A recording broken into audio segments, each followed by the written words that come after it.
Hello, everybody. Welcome back. What have I missed? I appreciate I haven't been on for a while. I'll go into a little bit more detail as to some of the reasons why I haven't been around since. What was the last one I did? Probably Christmas. I've done a couple of live streams since then of the old the room game, which I may do later.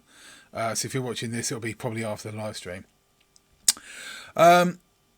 Not a lot really to say. One of the reasons I haven't really done a lot is because there really isn't a lot to say since the final experiment happened at the end of last year. Will Duffy, MC2, Dave McKeegan, Jaron Whitser, a lot of people, as you know, went down to the South Pole, Union Glacier, did a whole bunch of experiments, and a couple of people were faced with some very harsh truths. Not least of all, Jaron Campanella. Now, I've been following him on Telegram, haven't really been participating, but following him on Telegram. But basically, he was a little bit, to start with, he was a little bit reticent to be fully accepting of what he said, what he'd seen with his own eyes. Now, when he was down in the glacier, he did that live stream where he said people make mistakes, which, as I said before, was very bold of him and very brave of him. Now, some people aren't willing to give him the time of day because of the things that he said in the past, but he's admitted he made a mistake. And now he's actually getting pretty vocal, getting really pissed off with something a lot of us expected, myself, Dan, Creaky, Sesic, etc., that when they went down and actually did the work, which most flat earthers who were invited, well, let's say 99.9% of flat earthers, David Rice and Eric Debate included, they were invited, they were given the opportunity to go down there and see for themselves what was actually going on, the 24-hour sun. And all expenses paid. And the only person who went into any detail about what it would entail was Jaron and Whitser. Jaron only said he would go if Whitser could come along, which is what happened.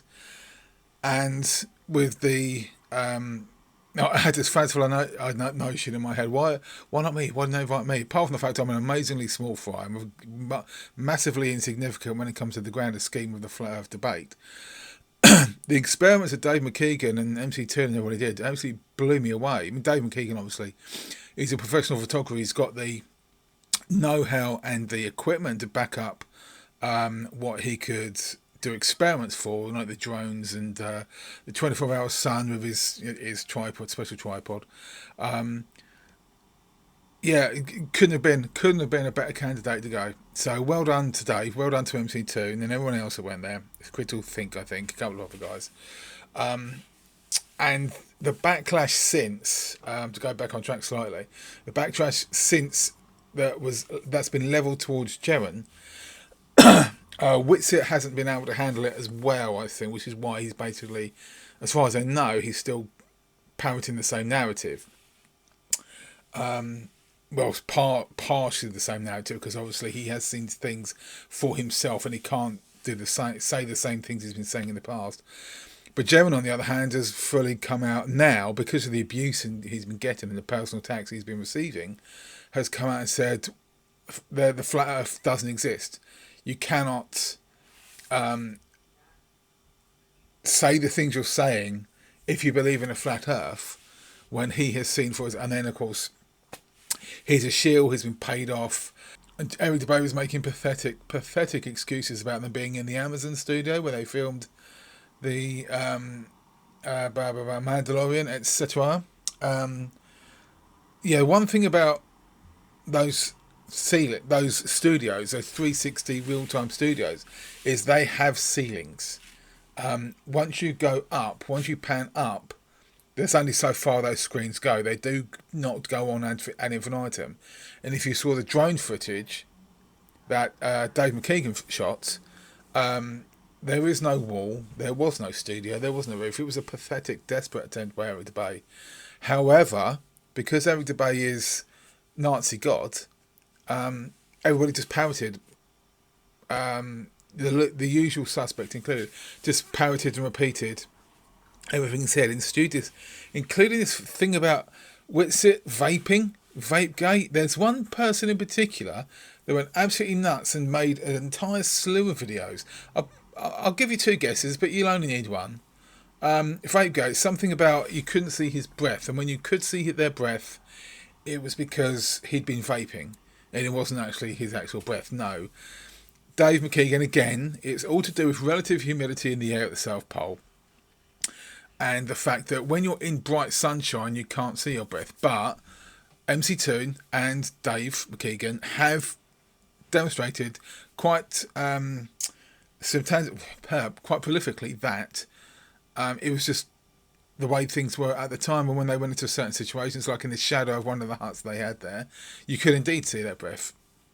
Again, one of those desperate, tiny little things, like the green screen patch on, I can't remember who it was. He was asked to speak on camera, and Will Duffy had left the chroma key, which I use, the chroma key setting on his camera, because he was filming it also on his laptop, because he was still using the same laptop he does for his studio work at home. He left the chroma key settings on, so anything went through, and it was just a TFE. And I said, "Oh, that's absolutely proof they were in the studio." No, what that means is there's a background here. Like I've got OBS set up. I've got the video capture device, the image which is behind me, my London. I took that photo. I probably told you about this. That is a what's the word? It's a photoshopped painting of a photograph I actually took from the upper observation deck on Tower Bridge in London a couple of years ago. And I love that picture. I think I'm going to get it printed out and framed because I like it. Anyway, so I've got that, and you've got these certain levels, but with the video capture device, you can set different settings, different filters, and one of them is chroma key. Now, it doesn't matter what is actually behind me. If it was actually a green screen, you wouldn't see the picture. If I turn this off, let's see if I can quickly show you this. If I disable that, can I turn it off? Let's go that one. Just goes black. And if there was anything else, it would be the same. Okay, you can just see a touch of my green screen artifacts up here. Picture back on. Hooray, back to London. So it has been eventful.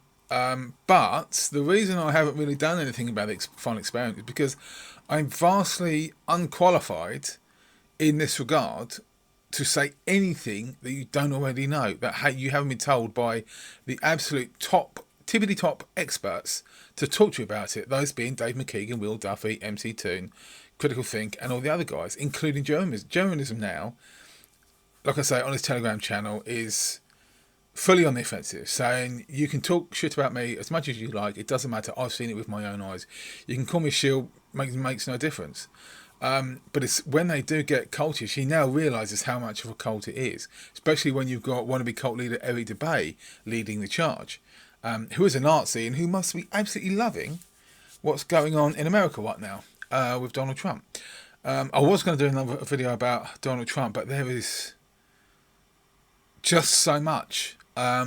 Let's just say everyone else in the rational world saw this during his last term, but for whatever reason we thought it was as bad as it could get. The man is a fascist, the man is a Nazi, and he's just letting Elon Musk, a catastrophically unqualified moron, for lack of a better expression. The man is desperately unintelligent. I don't care what anybody says about, oh, he's done all this. What he did was he had a lot of money. He bought PayPal from somewhere else, upped his fortune, bought Tesla. He didn't create Tesla. He bought out the two guys that created Tesla and has been taking advantage of everyone else's achievements, which is exactly what's going on with SpaceX. He has got the mindset of a toddler. Hey, what if we did this? What if we caught a rocket? Wouldn't that be cool? Now he's going to spend billions of dollars and employ loads of amazingly intelligent people to do things he couldn't possibly do in a million lifetimes. And now he's got this DOGE, the Department of Governmental Efficiency, which is utter bullshit. Watch Seth Meyers, watch Stephen Colbert, watch Daily Show. You just need the clips you get on I think it's on a Tuesday morning in the UK on YouTube. That's all the sound bites you need. Seth Meyers, I watch it religiously. Love that guy. So that side of thing, I just hope we can weather the storm, because whatever he does, I have conversations with people. Oh, I love Donald Trump. One, he's a rapist. He sexually assaulted a woman. He brags about being able to sexually assault women because they'll let you do it. And he's on record as watching 14-year-old girls getting changed in the beauty pageants of the hotel he used to run and all these bankrupt businesses. He is a sexual predator. He is a moron, and he does not deserve. Don't you can talk about the electoral college all you like, and he got the most votes. He didn't get the most votes. I think there's something about scrapping the electoral college, which everybody's been talking about for ages. But if anything, to keep this type of person out of the White House is better. You need somebody who has got experience of politics, experience of not being the most failed businessman in history, being asked to run the bloody country. He's got a bunch of teenagers, some kind of tech bros that look like Hitler Youth. I know. That was a very quick segue, wasn't it? Right, so, so the final experiment, this is a bit ranty, this one, a bit rambly. So the final experiment, watch Dave McKeegan's channel, watch MC Toon's live streams and his videos. MC Toon has done a very good one recently about David Weiss Conman scam app, how catastrophically insecure it is and how much damage it could really do. Because if you signed up for that, everybody knows everything about you. But that's what you get for downloading and paying for bullshit app on your phone. So yeah, watch them. There's nothing I can tell about the final experiment. It's all hasn't been done to death. I'm not going to say it because it's not getting tiresome. But it is proving beyond a shadow of a doubt that there is a 24-hour sun in Antarctica. There's nothing they can do to prove it. All they can do is make up lies and bullshit. David Weiss I did notice this the other day, he hasn't really put anything out about the final experiment, and he did the other day, and it was this other guy who Lord something, Professor Dave explains, Dave Farina went on a podcast where he tried to debate a chap, Lord Farquaad or something, who just kept on shouting over him, and there's nothing that Dave could do. Graciously, the podcast organisers invited Dave back on without this moron and allowed him to say his piece, allowed him to say what he actually wanted to say. And then David Weiss hooked up with this Lord and they had their own. It's the same old. I've been doing this, a year now, year and a bit. And there's nothing new. It's just this, when something new comes up to contradict their worldview, their very, very biased worldview. Now, the 24-hour sun has been recorded before, but that's been debunked because it didn't happen in real time. The final experiment did. Will Duffy did an amazing thing. He got people down there with all the technology they could muster. They were live streaming via Starlink. Sorry about that. Live streaming via Starlink. So this was real time. Dave McKeegan was also taking a photo of the sunspots in the sun, and they were correlating at the same time with people around the world, and the sunspots were in different positions. Couldn't be perfect. Couldn't be better. Absolutely nail in the coffin of something that was been dead for a very, very long time. So yeah, there's nothing that I can tell you that you don't already know, and I will link to every channel I can find beneath this video to say go watch them. They will be able to tell you in much better detail what I could, but again it would be just me repeating what they're going to say, and they can say it better. So I'm not going to try and take any thunder. I'm not going to say I'm the only person count. Oh, by the way, naked elbow. I'm not the least qualified because I know what the hell I'm talking about, and 90% of flat earthers really, really don't. But I will say they are more coherent and a greater grasp of the facts and the numbers to back up their statements. So that's that. Okay, end of part one. Part two. Now, one of the reasons I've been a little bit quiet is after Christmas, there was a video I did a little while ago, and it was around the time that the Level F Observer said he was going to sue me. Remember that? That was fun.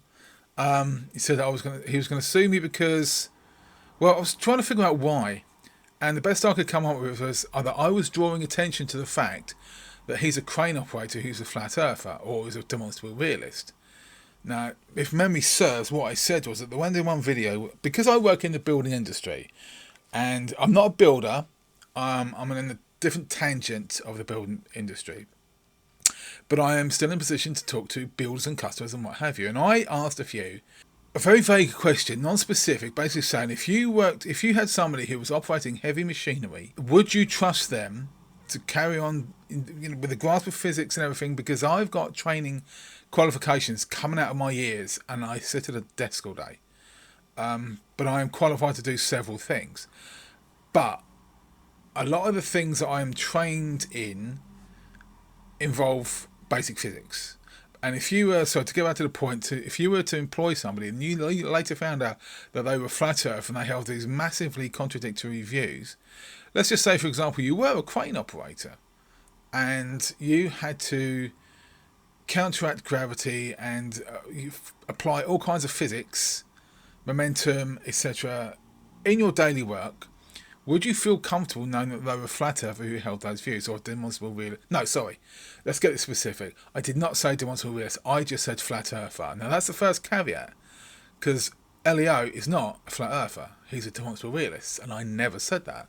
All I said was, if you knew that somebody was a flat earther and held these views, would you be quite as happy as them doing the job they were doing? And a 95%, a larger proportion, said no. I'd really question their capability of doing the job they were doing purely on the belief. So I know that's a little bit prejudicial, so to speak, but if you were trying to trust somebody, or if you had to trust somebody to do a bloody dangerous job and they didn't know how gravity worked, or they didn't know how pressure gradients worked, or couldn't believe, or thought that being in a crane was enough evidence they had with their own eyes to say that the earth wasn't a globe, the earth wasn't a globe, would you trust them? And most of them said no. Would they fire them? Would they kick them out of job? Probably not. You have to prove beyond a shadow of a doubt that you are grossly incompetent to do your job. If you're doing your job and you're doing it fine, and you are subconsciously taking all these things into account, and then there's no reason to sack you. However, this Leo said he was going to sue me because I would assume I'd drawn attention to the fact that he held his beliefs and he was a crane operator.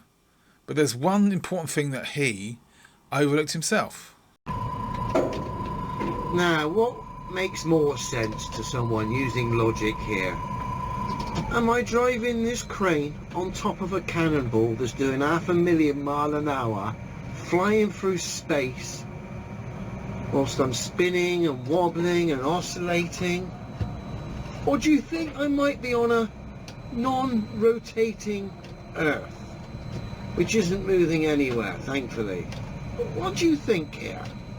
What makes more sense, I wonder? If you're talking about a list of people in order who drew attention to the fact that Leo operated a crane and held his beliefs, I'm number 2 at least. But anyway, so about that time, sorry, I did a handheld video because I was out in London, St James's Park. I went round the side of St James's Park to the front of Buckingham Palace, and I did this little video, and I basically explained at the time that I was living on my own for the first time. I was 51, I'm 52 this year. That's really old. I know my youthful looks sometimes betray this, but I basically said that I was living on my own for the first time, which I am, and I'm still living on my own, and I'm in my little room here with the green screen behind me, belying the size of this room. But I'm cracking on. I'm getting on with it. But obviously, this was the result of myself and my now ex-wife separating. Very sad. It was sad 2 years. People said to me, "Are you okay?" People said to me, "Are you okay?" And yeah, I wasn't 2 years ago. It was obviously anything like that because we'd been together since '97, married in 2002. And we've been through a lot. We've been 2 kids, been to Australia, lots of fun. I've actually got a 6-hour video from 20 something years ago, and I said I was going to edit it. I've still got it. I'm still watching it because it's an interesting snippet, whatever. But so basically, the one thing I will say about the divorce system in this country is it's a lot like MOT, and I mean that most sincerely. Get an MOT for your car, because Annie, my ex-wife, I don't like saying ex, former wife Annie, she basically got the ball rolling, and you have to apply and you have to pay, depending on who you speak to. depends on how much it costs. I think it's about 500 quid, but some people have said it only cost them 50. I suppose it depends on your situation. Ours was just fell apart. Well, not fell apart, but basically marriage was irretrievable, which is happens, you know. But when you apply, basically there's orders. There's conditional order, there's something else order, and then there's final order. Now, conditional order is, I got an email saying, I would jig it up, but I'm in the middle of streaming, so I'm in the middle of recording. Is basically you get notified that the application has been made, and do you believe that any of the law courts involved in this are not legally able to dissolve the marriage? Now, it's very weird. These things are very, very wordy. So basically you have to say, I don't believe that the Crown Courts of England and Wales or the Crown Courts of Scotland are the right authorities. Basically, if you want to contend it, you say no. So you get the conditional order comes through. And if you've ever applied for an MOT or anything like that, you want to check your license details, DVLA, check the MOT of a car, the format is the same. It's white screen, black lettering, all the same font with green yes, no things. It's exactly the same process. It's so kind of sterile, but I take it they must deal with these kinds of things. So, and then the final order came through, because a lot of time it was what happened was Annie forgot to do the final order. We both got the email at the same time, and this was like August. I think that was when I was on holiday with the boys, and the last email said, if you don't apply by November, we'll get in touch again. So I just left it, because obviously this is Annie's kind of thing. So August came and went, didn't hear anything. November came and went, didn't hear anything. Then I got an email about 15th of November saying, your spouse has not applied to the final order. You can if you want to, if you pay us an extra £185. No. Not through any kind of selfish means of me. I haven't got £185. So not to blow on something, like that, when it's already been paid for, And I contacted Annie and I said, this is a bit of a weird question coming from me, but what's happening? And she said, forgot, sorry. So she reapplied, and it came through the other week. So I am free and single, and that's doing me fine. Literally, I'm within walking distance of work. Yeah, and I've got the boys still co-parenting. I'm over there every second weekend. Co-parenting, that's such an American phrase, isn't it? So I'm over there every second weekend, and I'm constantly on Discord with Max and Luke, because Max he's getting obsessed with updating his PC, and he had two new RAM sticks, and he put them in and nothing happened. So Mercy Dash, 8:30, over the house, sorting out his PC. Got it to work after about half an hour. Just needed to properly reseat these RAM sticks in. Anyway, so that's what that is. So because of that, I've kind of not been, the culmination of this little thing that's I've been going through, which is, again, it's all settling down. Plus the fact that the final experiment has pretty much put Flat Earth to bed. There's nothing new to say. That hasn't already been said and not been repeated. It's been fun watching people like Eric DeBay and David Weiss and Level Earth Observer go to full damage control mode. What gets me most about Elio though was he constantly claims he's not a flat earther, but he spends all of his energies defending the flat Earth myth. Well, to a certain extent, in that he calls himself a demonstrable realist. Well, there's demonstrations. There was nothing but them. So if somebody is flying a drone around Union Glacier, if they're showing you the breadth and scale of where they are, and they're providing irrefutable proof that they are where they are, what they're seeing is what they're seeing, what they're doing is what they're doing, and they have the telemetry and data to back it up, and you're obsessed with somebody breathing and might have used a vape pen, it just shows how desperate, very, very desperate you can be. Or you always have been. So, yes. Let's hope they come up with a new excuse. You've got CC, he's still going. You've got CC, Eric DeBay, David Weiss with his scam app. One interesting thing, if you watch David MC Toon's video about the scam app, because one of the funniest things, funny for us, is that there's a friend finder capability on the app that uses the globe model for GPS to find out where the other people are, which is not only funny, but it also knows where you've been. And if you know anything about David Weiss, he will jump on anybody's microphone if they want to give him 10 minutes to spout his bollocks.